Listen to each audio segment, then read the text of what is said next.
brothers and sisters, and friends, and I see some enemies. In fact, I think we'd be fooling ourselves if we had an audience this large and didn't realize that there were some enemies present. Anything that is wrong or an error or is a lie or is putting words into your mouth is something you should object to, right? Again, he's taking judicial notice, and that's what we're talking about. Objection, point of clarification. Are you taking judicial notice of a fact that you're calling jurisdiction, or are you taking judicial notice that somebody is of the opinion that you have jurisdiction? And if so, who? Whose opinion is it that you're taking notice of? And why is his opinion relevant to this court? If we've already submitted the motion to dismiss, and then we got that question, and we wanted to put it in the motion. Okay, so you've already submitted a standard motion to dismiss, and we got what question? And no, now we got the damning confession that the prosecution has not submitted, nor does not need to submit any evidence. And now we want to put that in the motion to dismiss. Okay, we already have in the motion that he didn't submit any evidence, right? We already had that. We want to make clear that he's confessed it, right, in some kind of a motion. That's what you're trying to get at? Yeah, do we add it to the motion and make an amended motion to dismiss, or is there a separate motion that we file? I would wait to do so until after I got the opposition.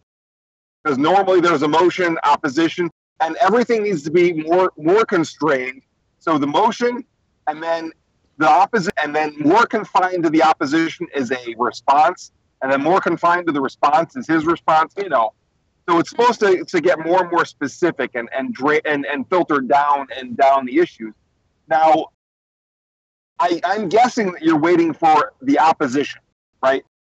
Now, he's confessed something new, which he's confessed some indication maybe of prosecutorial misconduct. But he confessed something you already asserted anyways. So if his opposition says that yes, he does have evidence, I would go to an estoppel kind of emotion.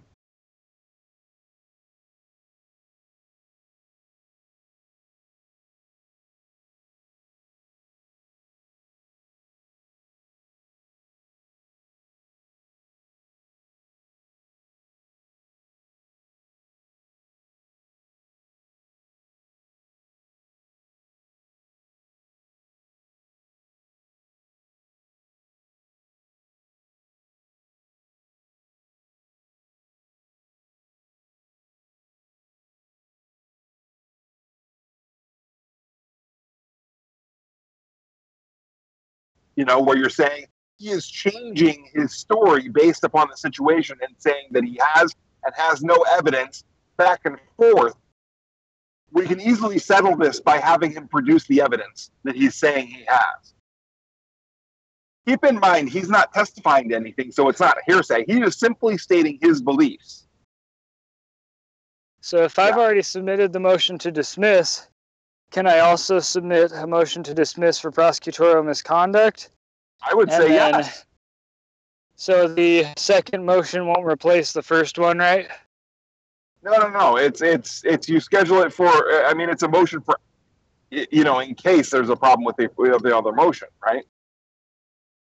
A discovery motion also is irrelevant if you get dismissed, right? But we file those together. You've already filed your Brady request and discovery motions, right? Correct.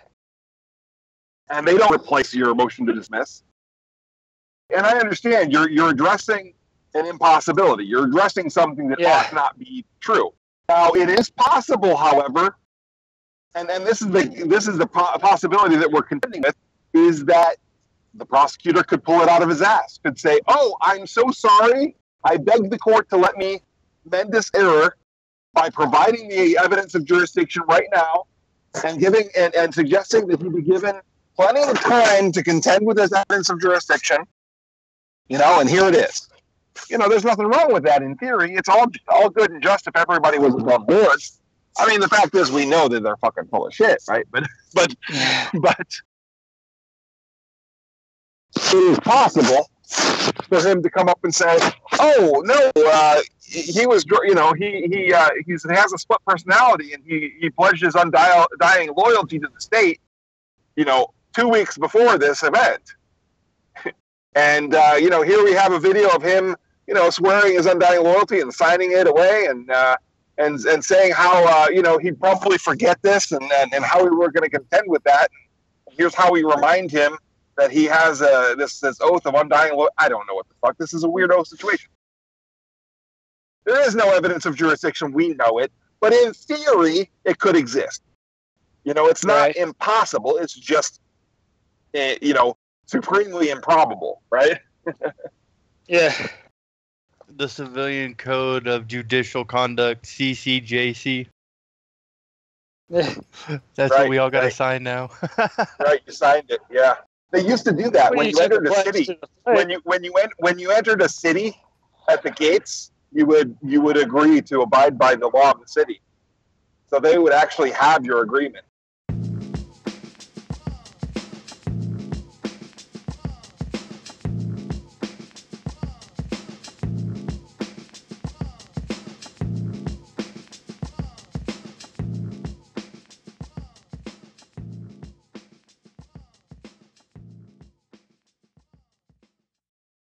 Would it be more efficient to ask if a valid cause of action was filed? What do you mean by valid cause of action? Well, I mean, if you're asking if a valid cause of action has been filed in terms of trying to shake their conscience or to okay. I literally asked you to say what you meant when you said valid cause of action. You said the words valid. You asked them if a valid cause of action was filed, and I came back at you and said, okay, that's probably a great question. What do you mean by the phrase valid cause of action? Have you met all three elements of a valid cause of action? Okay, what you're still asking your question, so you're asking me, have I met the three elements of a valid cause of action? What are those three elements? Well, are you alleging injury? Okay. Sorry, are you alleging injury, a loss, or violation of a legal right? Why do you believe that those three elements are relevant in the accusation that I made? Because without any of those three elements, then you don't have a valid cause of action. If you don't have a valid cause of action, then the court doesn't have jurisdiction to even hear this case. Prove it. Can you prove it? It's not his place to prove it. But that's not my place. Yeah, it is. Yeah. Let's clear up something. Okay. When you make an assertion, you have yourself a nice big fat burden of proof. And I just got you to make an assertion. Ah, touche. Repeat that. I lost that one. When you make an assertion, okay, anybody who makes an assertion rightly has a big fat burden of proof on them, right? The earth is flat. Prove it. Whose burden of proof is it on? And you can never just say it's the other guy's burden to prove me wrong. That's not valid anywhere except when judges are trying to pull slick shit. When you're asking a question, you've got to watch that your question doesn't rely on an assertion, which his question just relied on an assertion, and he didn't realize it, and I pointed it out. If you ask a question that contains an assertion, all I got to do is recognize that there's an assertion in there and get you to clarify your question to the point where you've made your assertion. And then I do exactly did, where I said, okay, prove that to be true.